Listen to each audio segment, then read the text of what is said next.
बिस्मिल्लाहिर्रहमानिर्रहीम। अस्सलामु अलैकुम। कैसे हैं आप सब? मैं उम्मीद करती हूँ कि आप सब खैरियत से होंगे। आज की वीडियो का आगाज़ इस दुआ के साथ। अल्लाह सुब्हानहू व तआला हमें क़यामत के रोज़ हुज़ूर अक़दस सल्लल्लाहु अलैहि वसल्लम की शफ़ाअत नसीब फरमाए, आमीन। मेरा आज का पहला सवाल, अमीरुल मोमिनीन किसका लक़ब था? अगर आपको इसका जवाब आता है तो कमेंट में बताएं। चलते हैं आज की वीडियो की तरफ। मेरी आज की वीडियो का मौजू है दुनिया की इब्तिदा कैसे हुई।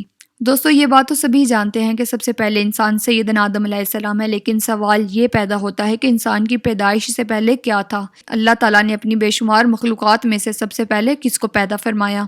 आइए सवाल का जवाब कुरान और हदीस की रोशनी से मालूम करते हैं, क्योंकि मुसलमान की रहनुमाई के लिए रोशनी के यही दो मीनार हैं। जनाब रसूल अल्लाह सल्लल्लाहु अलैहि वसल्लम ने इरशाद फरमाया, मैं तुम में दो चीज़ें छोड़कर जा रहा हूँ, अगर तुमने उनको मजबूती से थामे रखा तो हरगिज़ गुमराह नहीं होंगे। वो चीज़ें कुरान पाक और मेरी सुन्नत है। लिहाजा हम सबसे पहले कुरान करीम की रहनुमाई हासिल करते हैं। अल्लाह सुब्हानहू व तआला सूरत अल हदीद आयत नंबर 4 में फरमाता है, वही है जिसने आसमान और ज़मीन को 6 दिन में पैदा किया, फिर अर्श पर जलवा फरमा हुआ। वो खूब जानता है उसको जो ज़मीन में जाए और जो कुछ उससे निकले और जो आसमानों से नीचे आए और जो कुछ उसकी तरफ चढ़ कर जाए, और जहाँ कहीं तुम हो वो तुम्हारे साथ है और अल्लाह तुम्हारे अमाल को देख रहा है।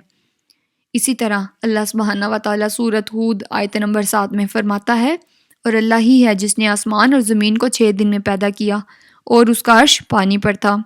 यानी ज़मीन और आसमान की पैदाइश से पहले अल्लाह पाक की सबसे पहली मखलूक पानी था।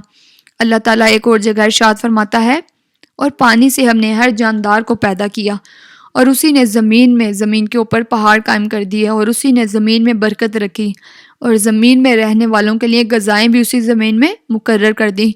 ये सब कुछ 4 दिन में हुआ। दोस्तों, दरियाफ़्त करने वालों के लिए ये बयान वाज़िया और पूरा है। एक और जगह अल्लाह पाक फरमाता है, फिर अल्लाह ताला ने आसमान की जानिब तवज्जो फरमाई, और वो उस वक़्त एक धुआं सा था। सो उसने उससे और ज़मीन से इरशाद फरमाया, तुम दोनों हाजिर हो जाओ, खुशी से या दबाव से। उन्होंने कहा, हम दोनों खुशी से हाजिर हैं।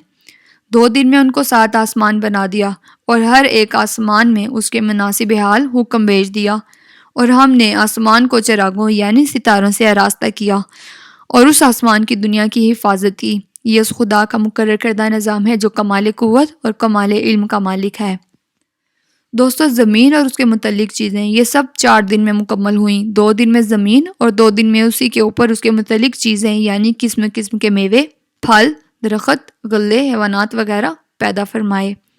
और फिर इसके बाद अल्लाह ताला ने आसमान की तरफ तवज्जो फरमाई। इस वक्त सारा खला धुएँ की तरह का था। उससे अल्लाह पाक ने 7 आसमान बनाए, और फिर ज़मीन और आसमान के मिलाप से दुनिया बसाई। आसमान से सूरज की शुआएँ आईं, गर्मी पड़ी, हवाएं चलीं, और उससे भाप ऊपर गई। फिर पानी बनकर बारिश बरसी, जिसकी बदौलत ज़मीन में तरह तरह की चीज़ें पैदा हुईं। ज़मीन और आसमान से मुतल्लिक ये सब काम 6 दिन में मुकम्मल हुए। दोस्तों, ये सब रहनुमाई हमें कुरान पाक से हासिल होती है। हदीस शरीफ इस हवाले से हमारी क्या रहनुमाई फरमाती है वो देखते हैं। इमाम अहमद बिन हम्बल ने अबू रज़ीन औकीली से बयान किया है, उन्होंने कहा है, अल्लाह के रसूल, आसमानों और ज़मीन को पैदा करने से पहले हमारा परवरदिगार कहाँ था? तो आप सल्लल्लाहु अलैहि वसल्लम ने फरमाया, हवा में था। ना उसके ऊपर हवा थी और ना उसके नीचे हवा थी, मतलब ये कि कुछ ना था। फिर उसने पानी पर अपना अर्श पैदा किया, गोया ये थी मखलूक की इब्तिदा। इमाम अहमद, इमाम तिरमिज़ी, इमाम अबू दाऊद और दूसरे बहुत से मुहद्दिसीन ने सैयदना अबादा बिन सामद रज़ी अल्लाह ताला अन्हा से रवायत बयान करते हुए कहा कि मैंने रसूल अल्लाह सल्लल्लाहु अलैहि वसल्लम को बयान करते हुए सुना है कि अल्लाह ताला ने सबसे पहले कलम को पैदा किया, फिर अल्लाह ताला ने उसको हुक्म दिया और वो उसी के हुक्म से चल पड़ा और क़यामत तक होने वाली हर चीज़ लिख दी। ये अल्लाह का इल्म था जिसको कलम ने उसके हुक्म के मुताबिक लोहे महफूज पर लिख दिया।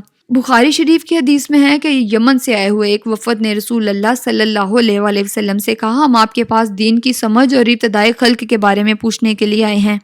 ये कि सबसे पहले क्या चीज़ थी? आप सल्लल्लाहु अलैहि वसल्लम ने फरमाया, सबसे पहले अल्लाह था, उससे पहले कोई चीज़ ना थी, उसका अर्श पानी पर था, और फिर उसने लोहे महफूज पर हर चीज़ लिख दी। आसमान और ज़मीन को पैदा किया, सबसे पहले पानी पर अर्श की तख्लीक हुई, फिर कलम की पैदाइश हुई, और उसने अल्लाह के हुक्म से क़यामत तक होने वाली हर चीज़ लिख दी। इस हवाले से उलमा कराम का बयान है कि कलम के फ़ौरन बाद लोहे महफूज को पैदा किया गया, चुनाचा कलम ने लोहे महफूज में सब लिख दिया। फिर कायनात की बाकी मखलूक और ज़मीन व आसमां वजूद में आए। اشیاء کی پیدائش والی ترتیب میں علماء کرام کے کئی بیانات ہیں۔ آسمان اور زمین کی ترتیب کیا ہے؟ اس حوالے سے امام مسلم نے سیدنا ابو ہریرہ کی روایت پیش کی ہے۔ وہ کہتے ہیں کہ رسول اللہ صلی اللہ علیہ وآلہ وسلم نے میرا ہاتھ پکڑا اور فرمایا، اللہ نے ہفتے کے دن مٹی کو پیدا کیا، اتوار کے دن زمین پر پہاڑ، پیر کے دن درخت، منگل کے دن تکلیف، جراثیم اور بیماریاں، بدھ کے دن نور اور جمعرات کے دن زمین میں چوپایوں کو پھیلا دیا، اور تمام مخلوقات کو جمعے کے دن اور جمعے کے دن عصر سے رات کے درمیان آدم علیہ السلام کو پیدا کیا۔ مخلوقات کی تخلیقات میں آخری مخلوق کی پیدائش انسان کی تھی۔ اس حدیث میں مختلف حالات کو نہایت تفصیل سے بیان کیا۔ اس سے بخوبی پتہ چل گیا کہ ابتدائی مخلوقات کی ترتیب کیا تھی، اور آخری نمبر حضرت آدم علیہ السلام کا تھا، جبکہ آدم علیہ السلام نسل انسانی میں سب سے پہلے اور تمام انسانوں کے باپ ہیں۔ صاحب عقل مخلوقات میں پہلا نمبر فرشتوں کا، دوسرا جنوں کا اور آخری نمبر انسانوں کا ہے۔ یہ تھی آج کی ویڈیو۔ میں امید کرتی ہوں کہ آپ کو آج کی ویڈیو اچھی لگی ہوگی۔ اگر آپ کو ویڈیو اچھی لگے تو لائک کر کے ہماری حوصلہ افزائی فرمائیں۔ چلتے ہیں آج کے دوسرے سوال کی طرف۔ میرا آج کا دوسرا سوال، حضرت عثمان کو کس لقب سے پکارا جاتا تھا؟ اگر آپ کو اس کا جواب آتا ہے تو کمنٹ میں بتائیں۔ آپ سے پھر ملاقات ہوگی انشاءاللہ اگلی ویڈیو میں۔ تب تک میں آپ سے اجازت چاہتی ہوں۔ اللہ حافظ۔